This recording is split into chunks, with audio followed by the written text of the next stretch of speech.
Hello everyone. Today we're going to read The Land of Stories.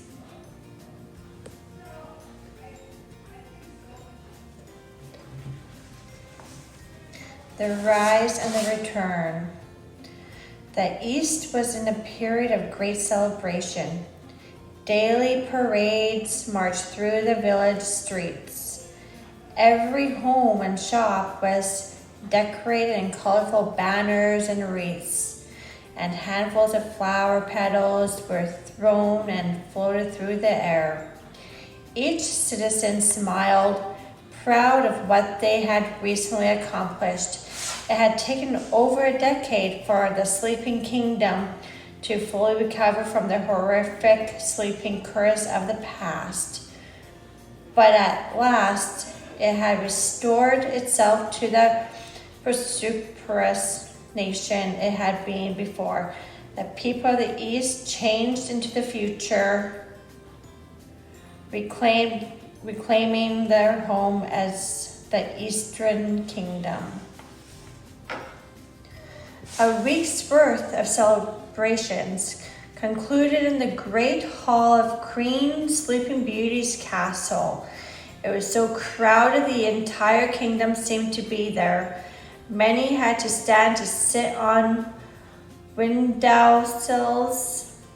The queen herself, her husband, King Chas, and their royal advisors sat at a high table overlooking the festivities.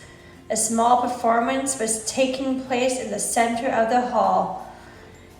These paintings reenacted Sleeping Beauty's christening, portraying the fairies who had blessed her and the evil enchantress who had cursed her to die after pricking her finger on the spindle of spinning wheel. Luckily, another fairy reformed the curse. So when the princess eventually pricked her finger, she and the entire kingdom simply went to sleep.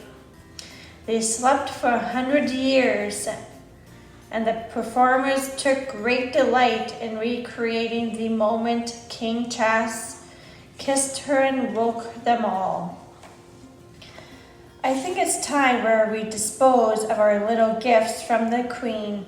A woman shouted from the back of the hall. She stood up on the table and cheerfully gestured to her wrist. Everyone in the kingdom wore flexible bands around their wrist, made from tree sap in the years prior.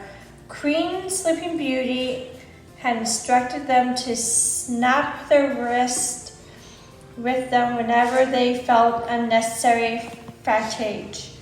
The bands helped the citizens stay awake, fighting off the lingering effects of the curse. Fortunately, bands weren't needed anymore. Everyone in the great hall ripped them off their wrists and threw them happily in the air. Your Majesty, won't you tell us again where you learned a trick like that? A man asked the queen about the bands. You think strangely of me when I tell you, Sleeping Beauty said. It was from a child. He and his sister were visiting the castle a year ago. He said he had a band to keep himself awake in school and suggested the kingdom try it. Remarkable, the man said and laughed with her. Fascinating, isn't it? I believe the most extraordinary ideas come from children, the queen said. If only we all could be so perspective, we would find the simplest solutions to the greatest problems are right under the noses. Sleeping Beauty lightly tapped the side of her glass with a spoon. She stirred and addressed the eager people. My friends, Sleeping Beauty said, raising her glass. Today marks a very special day in our history and even better day for our future. As of this morning, our kingdom trading deals, crop production, and overall consciousness have not only been restored but improved since the sleeping curse was cast upon this land. Her people cheered so loudly the castle shook with joy. Sleeping Beauty looked to her side and shared a warm smile with her husband. We should not forget the horrible curse of the past, but when we look back upon the dark time, let us remember how we triumphed over it. Sleeping Beauty continued. Small tears formed in her eyes. Let it be a warning to all of who tried interfere with our prosperity. The Eastern Kingdom is here to stay and stand united against any force of evil that gets in our way. That proving war was so loud it actually knocked a man off the windowsill he sat on. I have never been so prouder to be among you than tonight. Here's to you, the jubilant queen said, and the room joined her in sipping from their glasses. All hail Queen Beauty. A man in the middle of the hall shouted, all hail the king.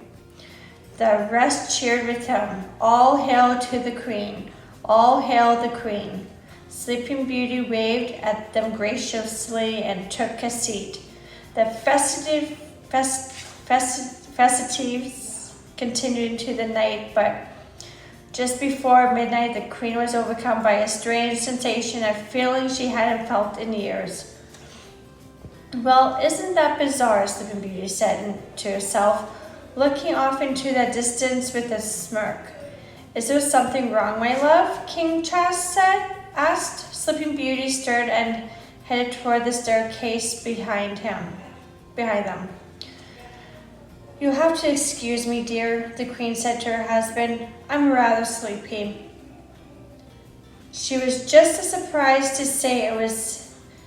to hear it, because Sleeping Beauty hadn't slept in years. The queen had made a promise to her people that she wouldn't rest until the kingdom was properly restored. Now, looking around at all the joyous faces in the hall, both the king and queen knew that the promise had been fulfilled. Good night, my love. Sleep well, King Chas said and kissed her hand. In her chambers, the queen changed into her favorite nightgown and slipped into her bed for the first time in over a decade. She felt if she were behind reunited with old friends. What do you think will happen when the queen wakes up from her sleep?